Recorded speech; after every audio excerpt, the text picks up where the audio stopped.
Hey, it's Joe Amoia, founder and creator of GPSforlove.com. Have you ever been with a guy where you had this amazing chemistry in the beginning, and then somewhere down the road, that chemistry disappeared, or that guy disappeared before the chemistry ran out? Or maybe you're with a guy and you had this great chemistry in the beginning, and it changed, and then a year down the road, you're with this guy and you're wondering what happened. And you're afraid to leave because you're hoping that it's going to come back and things are going to return back to the way it was. Well, if so, I want you to pay close attention, because today we're going to talk about my least favorite subject, which is chemistry. And yes, I said my least favorite subject. You see, if it was up to me, I'd take the word chemistry out of the dictionary and out of the human vocabulary. Now, hear me out. The reason why I say that is this chemistry thing causes so much confusion. I can't tell you how many times I've had conversations, literally hundreds, if not thousands, with women who say, Joe, you don't understand. There was no chemistry. I'm like, okay, what do you mean by that? It's like, well, I don't know. I just know there was no chemistry. I'm like, how could you not know? You're saying there was no chemistry, but then you're saying you don't know why there was no chemistry. Now, there's a difference between, I went out on a date and, that guy was a troll, he was repulsive, and there's no way I could see myself being with him. Okay, I completely get that. That's not being attracted to someone. That's something completely different.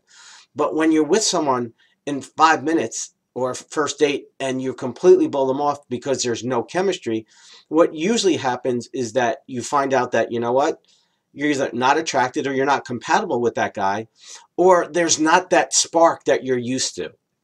Now, see, that spark that you're used to, that chemistry, is great if you're in high school or in your early 20s. Okay? It's immature. But if you're in your 30s, your 40s, and your 50s, and you're still going around saying, I need that spark, I need that chemistry, it's time to take some serious mirror time. And you also need to evaluate what chemistry is. I was recently working with one of my private mentoring clients, and she gave me this spiel, about chemistry. And I just had enough. If I had hair, I would pull it out. And so I'm like, all right, stop. What is chemistry to you? And she's like, well, it's this attraction and there's this feeling. And I'm like, okay, I understand that's what you believe and that's your truth, and I respect that. I said, let me ask you a question. If you were in the hospital and you were doubled over in pain and you needed your man to go to the pharmacy and get your prescription, and he didn't go for you, but you had this great, amazing attraction with him, would that chemistry really mean anything? And she started to get a little confused. I said, all right, here's another example. Let's say your mortgage is due on the first of the month and you don't have the money to pay it. And you go to the bank and you say, you know what? Sorry, I don't have the money to pay my mortgage, but my husband and I, we have this amazing chemistry. What do you think the bank would say? Would they really care? You see, what I'm trying to get at is chemistry is nice, and there's something to that, but you really need to understand, what does it really take to have a healthy, lasting, and fulfilling relationship?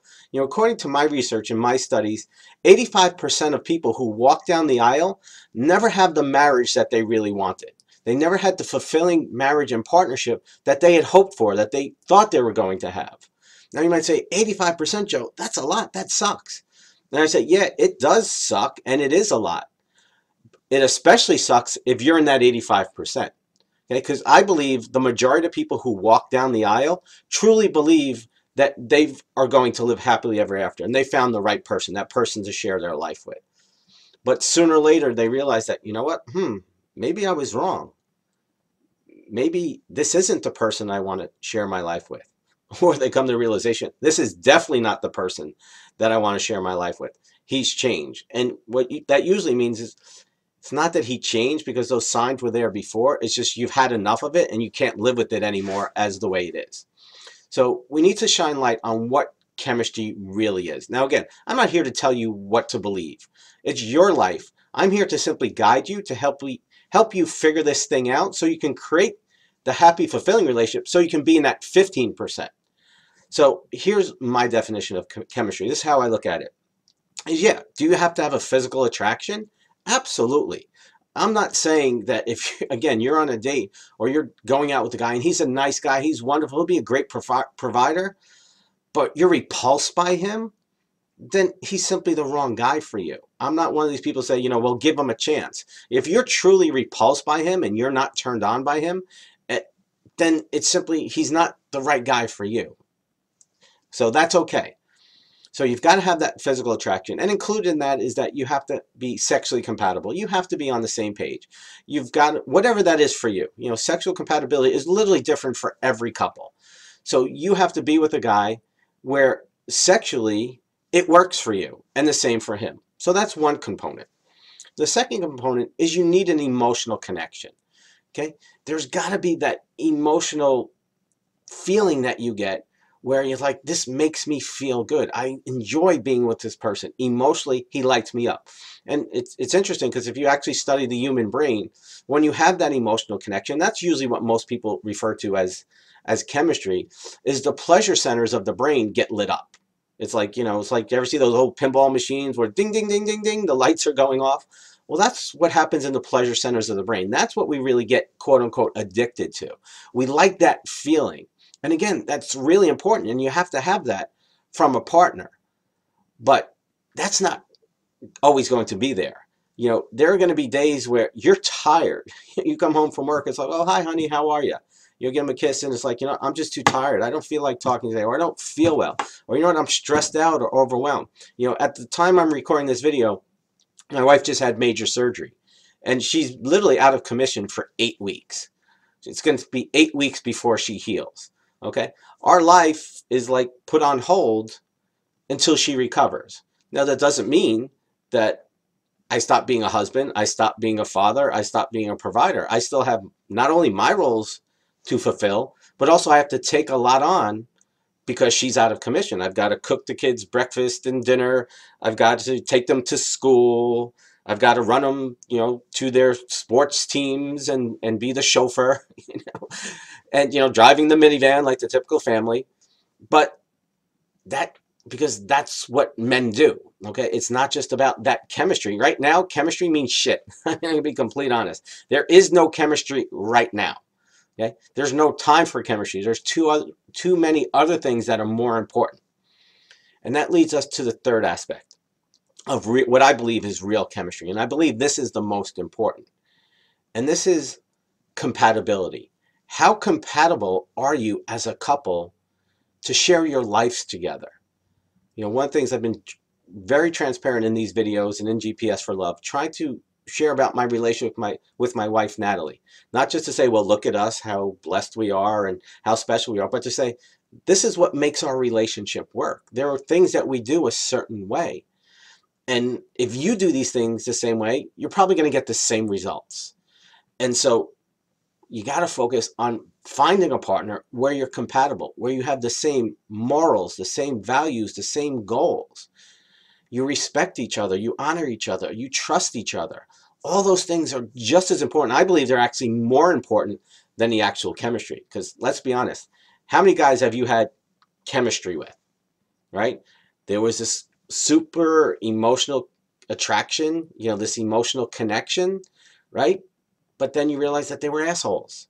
You know, I can't tell you how many times I hear this, and it really pisses me off because it's such an immature way of looking at things. It's like, you know what? There's got to be that spark. There's got to be this chemistry. And it's like, I'm with this guy, but he's an asshole. Okay? He's disrespecting me. He's on Facebook texting other women. He doesn't call when he says he's going to call. He doesn't keep his agreements. He has no integrity. He's irresponsible. He's mostly immature. He doesn't want to be in a relationship, but I can't leave him because I love him. We have this great chemistry. I'm like, come on, stop it. It's bullshit. It's what you tell yourself so you can stay because you're too afraid to leave and you're too afraid you might not find somebody better. Okay? I'm telling you, you deserve more. You deserve better. But you're responsible for the choices and decisions that you make. If you tell yourself this bullshit story that I need chemistry and you focus on these little things like attraction and emotional connection, and again, I don't mean to say that they're little, that they're not important. They absolutely are important. But they're no more or less important than finding out if you're really compatible. Okay, that's really what's most important. That's really what you need to be focusing on. So here's a little assignment for you. I want you to stop focusing on chemistry and start focusing on compatibility. And start seeing, okay, is this the kind of person that I can share the rest of my life with? Is this the kind of person that I am attracted to? Is this the kind of person that I can have some emotional intimacy with and an emotional connection with? Is this the kind of person that I can be sexually intimate with in a way that works for me? See, it all falls under the umbrella of compatibility. So do yourself a favor and stop focusing on chemistry and start focusing on compatibility. So, did you like this video? Did you find it helpful? Well, if so, I want you to hit the like button below, share it with your friends and loved ones, and make sure you subscribe to our channel. It's always an honor and privilege to share this time with you, and I look forward to seeing you in the next video. Have an amazing day. Much love.